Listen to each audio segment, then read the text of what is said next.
So I'm going to start with my usual disclaimer. I don't make pre-recorded videos because I don't like to edit said videos. Making a live video is the fastest, cleanest way for me. Um, I don't mind talking to myself if nobody is in the live. I don't mind talking to other people. If someone joins the live, I am happy to have them. So that's that. Second of all, I've been trying to do these on a regular schedule so that anyone who did want to join would join or could join. But I went to the eye doctor this morning and I got dilated and I couldn't see all morning. um, I can see now. So here we go. My topic is about homeschooling to avoid COVID-19 coronavirus. Okay. That said, um, if you know anything about my channel, I'm a veteran homeschooling. I homeschooled for over a decade, took a few years off, and then started a homeschool program. And my best friend wants advice on her new glasses. Um, and last year was our first year, and COVID-19 happened, and our little homeschool program became an online Zoom homeschool program. As we're gearing up to do year two, we're getting a great deal of inquiries, but no commitments. Basically, people are just super interested in knowing if they can quickly pivot to homeschooling, and how that works. Can they jump in and jump out when they're done and all of that? And basically, people are saying, and I'm in the midst of writing an article for LinkedIn about the topic for my business page. But I just thought the people on YouTube who never go anywhere near LinkedIn deserve my thoughts on this. And I look up because my monitor is above me and what's going on YouTube is above. So basically, the homeschool groups are on fire. Like on the Facebooks, you belong to this homeschool group and that homeschool group, and we're getting inundated by people asking, you know, um, how do I homeschool last minute because I don't really want to send my kids to school. I'm anxious about their health. Maybe they have asthma or whatever. I'm anxious about them coming home, giving it to me and me giving it to my parents because, I'm in the sandwich generation, and a lot of people my age who have school age kids are also in this sandwich situation. So if the kids are going to school and catching the COVID, it is very easy to pass that on to grandparents, and no child. Kids blame themselves. Kids blame themselves for everything that goes wrong, and the last thing that anyone wants a child blaming themselves for is making their grandparents sick.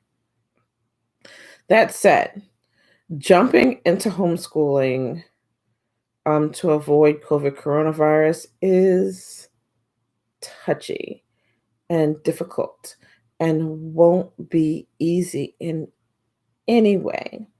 There are just so many things to address before you can homeschool, which makes ever deciding to homeschool out of an emergency situation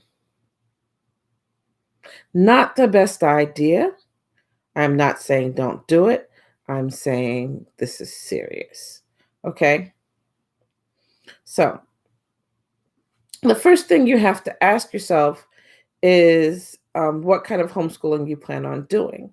Well, at least in my area, and certainly throughout the country, a lot of school systems are going to attempt to continue the model of what I called crisis schooling. And this means that the teachers are going to teach via Zoom and videos and activities, you know, delivered through the computer. Parents found that this meant that they were pretty much occupied to facilitate the child's learning, and it didn't lend super well to parents also working. Now that time has passed, some of these parents have even been able to go back to work because money. And so, how can they work and also facilitate their child through homeschooling? So, that said, you need to know if you want to continue like that with the crisis schooling. Or there are other options. There's what I call public school at home, which was already in existence before COVID. And that is through like K-12 or Connections Academy, that is sponsored and paid for by the school system. So while your child is schooling at home, they are schooling on the public school system's dime. And in fact, also often getting a free laptop, computer. Another option is private Christian online schools that, you know, take all the onus. They do all the paperwork. You just enroll them in the private school. They attend the private school through the computer. They interact with those teachers and they do the thing. If your child is self-motivated, this works. But you're gonna want to do the whole school year. You're not gonna want to pop in and out. You don't want to cause confusion, because private school curriculum is going to be different from public school curriculum, and they may even be overlapped to what your kid did the year before, or they may be ahead. So if you're going to do that private school curriculum, you have to commit to doing the whole year. But the good news is, you know, your child's a rising fourth grader. They go into fourth grade for private school. They finish the year.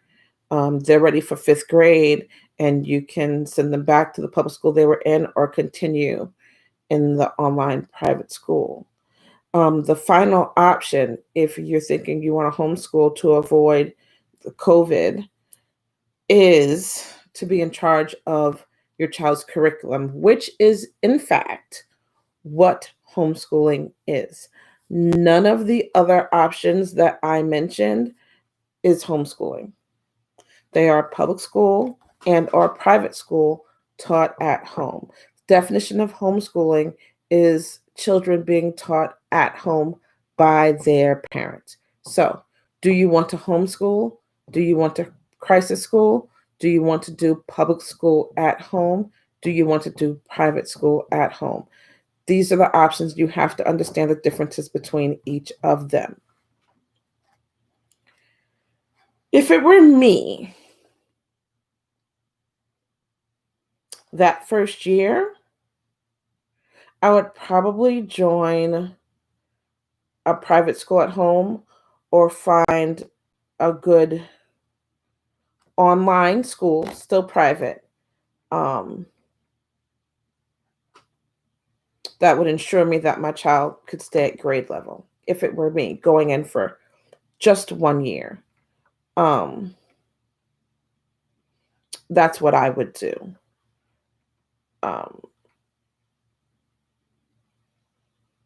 If 1 year was the goal. We'll come back around to this. So how long do you plan on homeschooling? And this is what I'm getting at.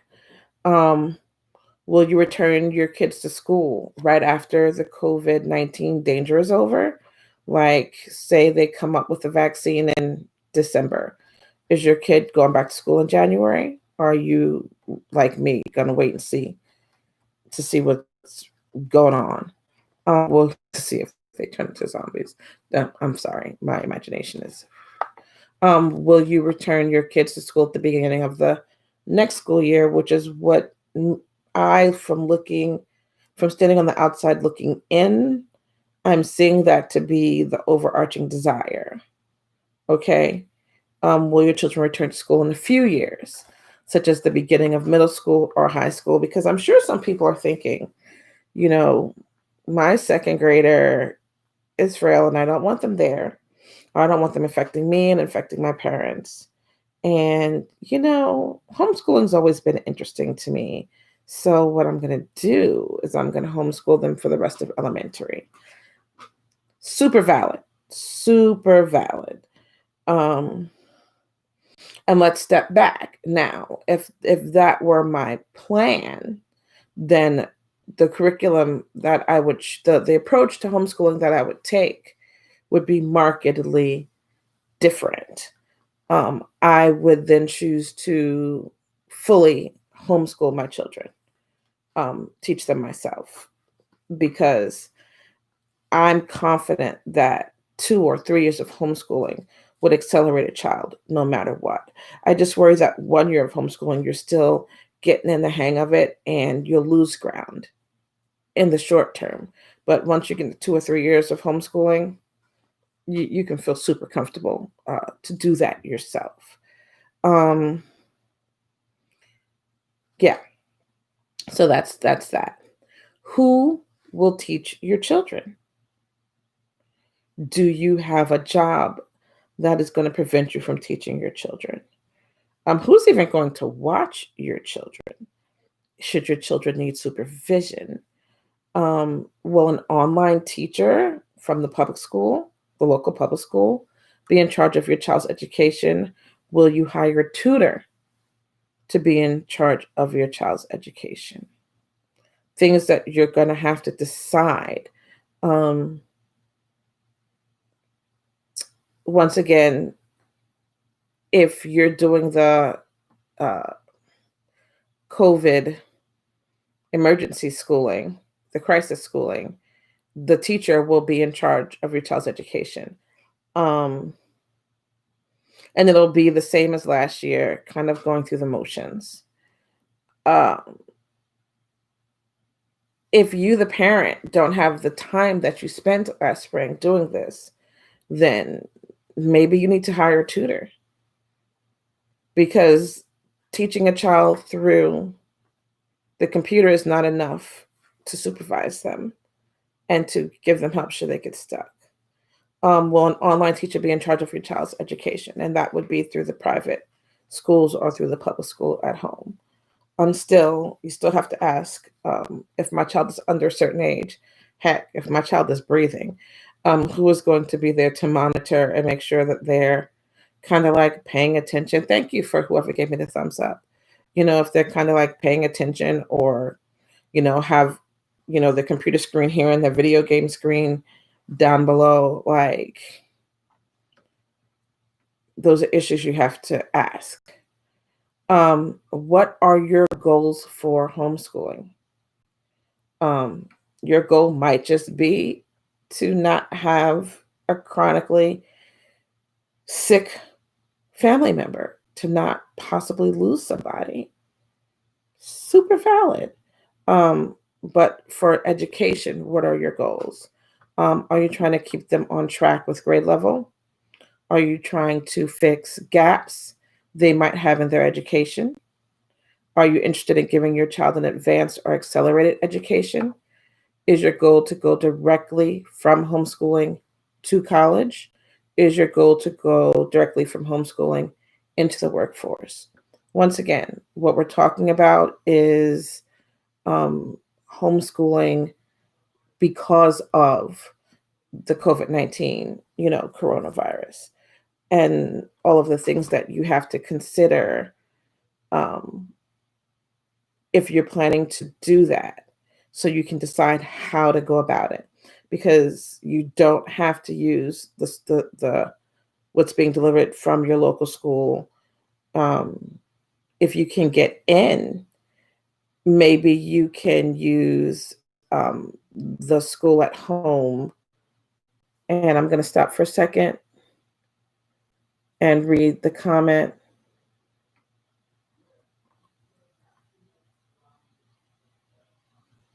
Absolutely. Absolutely. this should be a very high priority in the Black community and with our Black churches. Like there should be people volunteering, to help parents who have to do this crisis schooling. Um, so when I talk about what your goals are for education, um, and especially in these emergency situations, you just want to make sure they don't fall behind. So your goal might very well be to keep them on track with grade level. Admirable. Fine. Um, your child may already be struggling in school and have some gaps, like they can't keep up with math. That's because they missed something in a lower math, or that they didn't get it. They didn't get it to mastery before more math was piled on top. This could be an opportunity to fix educational gaps that they have in their education. And you would do that by, you would have to pull out of the public school system to do it, homeschool on your own, and go back in math and reteach them lower maths and then teach them that higher math, which can be done in a year. I like to use Khan Academy as a supplement and then use that to help the child accelerate through. Speaking of acceleration,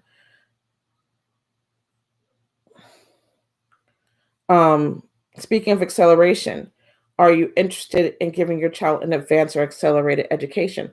Say your child is average or above average, and you know that there's more in that child than they are getting out of school. This is a wonderful opportunity. This COVID schooling, this year off, this whatever you want to call it, is a perfect opportunity to accelerate that child. A conversation I recently had with a local homeschooler, and they said, well, I really want to just do the public school online, what's always existed through K-12 and Connections Academy. But I also want to accelerate my child. How do I do both? And I'm like, easy. You just, if that's what you desire, you use that online program. And then when they're done with their work for the day, then you pull out some accelerated subjects and get them going on that. So now you're adding an hour to a day to the homeschooling. But in my case, when my kids were in school, I was told when we lived in upstate New York that my son was gifted and would get in gifted programs when he was old enough. And then when we moved to New Orleans, I was told my son was gifted, and as soon as he was old enough, he would get into gifted programs. And then I moved to kind of like closer to New York City. I was told we moved a lot. My husband was job hopping for career reasons, to accelerate through the executive band. But when we lived in like Rockland County, we were told this child is gifted, and when it's time, he will be given gifted classes. When we got to Georgia, they were like, what makes you think this child is gifted? And it was very hostile, and it was very not cool. This would have been my opportunity if I was going to stay in school. This is where I pulled out to say, okay, I got you. We're gonna do the curriculum as prescribed, but I'm also going to accelerate this child in this area and this area. So when I bring him back, we all know he's gifted and there's no questions, and you're going to put him in the gifted program. So this is a good opportunity to get your child where you know your child should be. Final two goals. Is your goal to go directly from homeschooling to college? So are you like, you know what? My child's in the 6th grade, or my child's in the 10th grade. This year is a mess. I don't want them sick. I don't want my family sick. We're just gonna get in here, homeschool, and straight to college. Now we're looking at curriculum differently, right? Now we're looking at requirements differently. Now we're looking at what colleges want. Now we're looking at SAT, ACT differently. We're looking at everything super differently. And we need to consider and work through those things.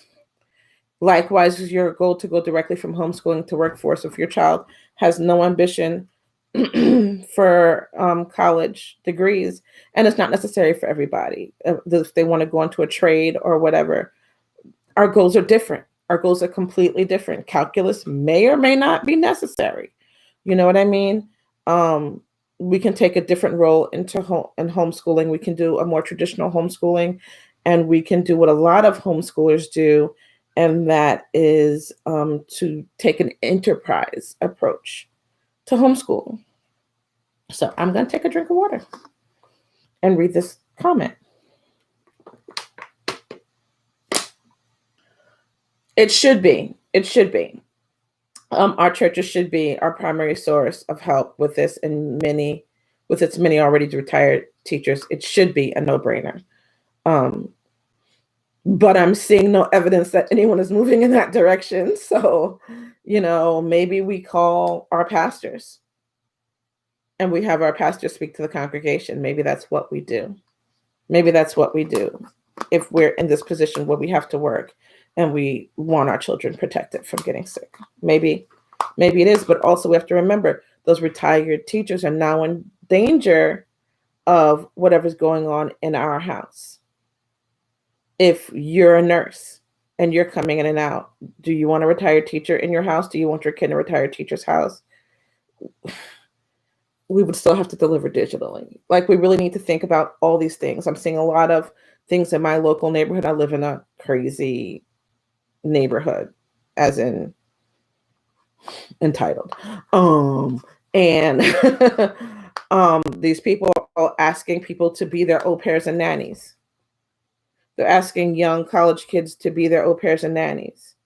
Are you making an agreement with that person who's in your house to teach your child that you are going to keep yourself safe from COVID, that you are not going to socialize, and then that person who's teaching your kids is also not going to socialize, so that everyone is safe? More questions, more things to consider.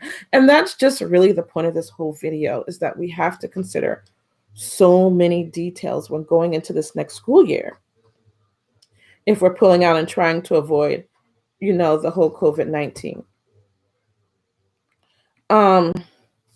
And my second to last group of questions. What grade is your child currently in? And here's why. If your child is in elementary school, do whatever you please. These kids bounce very well. You can get a checklist of things your children have to learn and work through that with them. You are good. Your child will probably accelerate just on general principle, right?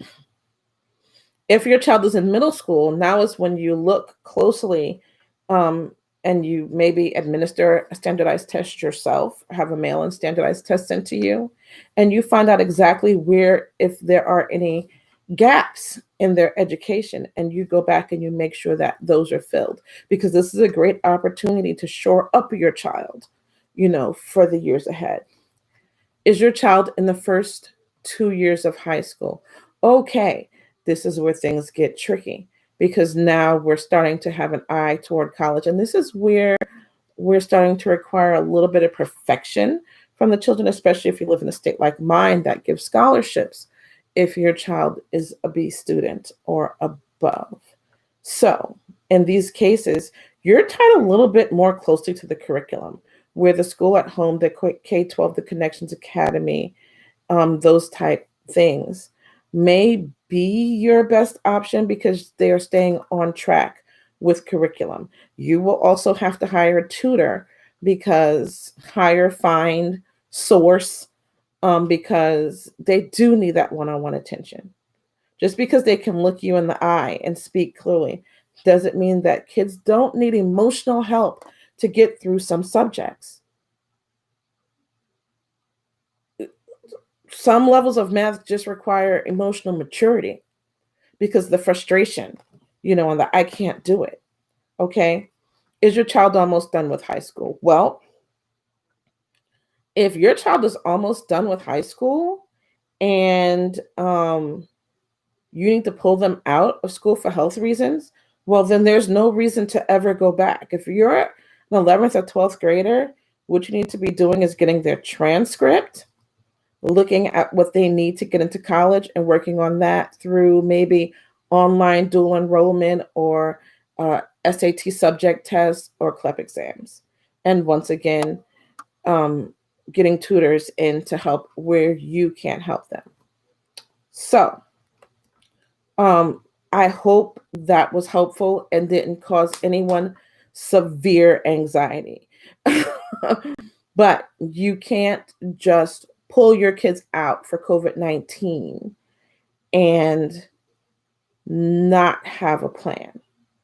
You can't. You can't. Um, you need to know when, why, how, you know, you are doing what you're doing, and you need to be prepared to fail and have false starts and start over again. So, what if your child was already a struggling student and trying to work home makes it worse? It could happen. It could happen. In the lower grades, this is an opportunity to stop everything and try to work with your child and figure out what caused the struggling to start. What do you see as your worst case scenario? Do you end up wasting a whole year? Does your child get left back? And is it going to damage their lives? You know, I don't think so. I think that for the next few years, colleges are going to look at their records and say, oh, it took you 5 years to finish high school. Huh. Okay. COVID was a biatch. It's going to be all right. Um, do you think you can overcome failure? And is it worth the risk of personal self? Do you think you can overcome failure? And is it worth the risk of personal safety? Absolutely. Absolutely. I would rather have a child and a parent and my whole family intact than to have, I'd rather have that and have a child repeat a grade. Just an example, I had a acquaintance when my kids were in school. This child started ninth grade with my daughter, and not regular school. It was a hybrid homeschool academy. And they were going along just fine. And his father died. His father died in fall of the 10th grade. He continued coming to that academy because it was very arts based. And so that was his outlet, and that's what kept him sane. He stopped doing the academic work. He did no academic work that year. Also, his father was the main homeschooler in the family. His mother was the worker. His father was the homeschooler. So the whole family took the year off. He graduated a year later. He still went to college because he was able to say, hey, yo, my dad died. He got married. He has a child. It doesn't affect his life. So I think what we have to really ask ourselves is, what's more important right now? In my opinion, what's more important is our health. We're still going to be here. We're still going to be here. We can find ways to make homeschooling work regardless of how you go about it. And we can be open to failure. Some of the greatest minds have said that it wasn't how they succeeded, but it was how they came back from failure. I'm going to talk about this again next week. I'm going to try to get into my live at the regular time of 11 a.m. on Friday. James Jackson, thank you for hanging out with me so much. I really appreciate you. We should talk more about how to get churches and the community involved in helping us through this. We have to think about the safety of anyone we bring into our home to help us. And we have to think about how anyone we bring in our home to help us could compromise our safety. I am in a tough situation personally right now with teaching my homeschool classes. I have people contacting me who were in homeschool co-ops. Understand I live in the South, and a lot of people here are anti-mask. And they're saying, I'm looking for a place that's going to teach in-person classes. And I'm like, I am high risk. I am high risk. Um, if things calm down, we will certainly pivot back to in-person classes. But in the short term, we are delivering electronically. Um, and honestly, that's harder. That's harder. It's more work for me to deliver my classes electronically. But you don't want me to start the year being your kid's teacher and then end up dying, and then if we do go back to the classroom, we will have on masks until further notice. So for these Southerners who think that masks are stupid, I'm sorry. So that is all I have to say today. If you jumped in late, I see another person jumped in. Please watch from the beginning. I address a great deal of questions on things to consider should you be in that place where you think you need to opt out of public school for the safety of your child and the health of your family. I appreciate you guys. I love you guys. I am here to educate. I will do a live once a week. I will try to do it at 11 on Fridays. Okay? Till next time.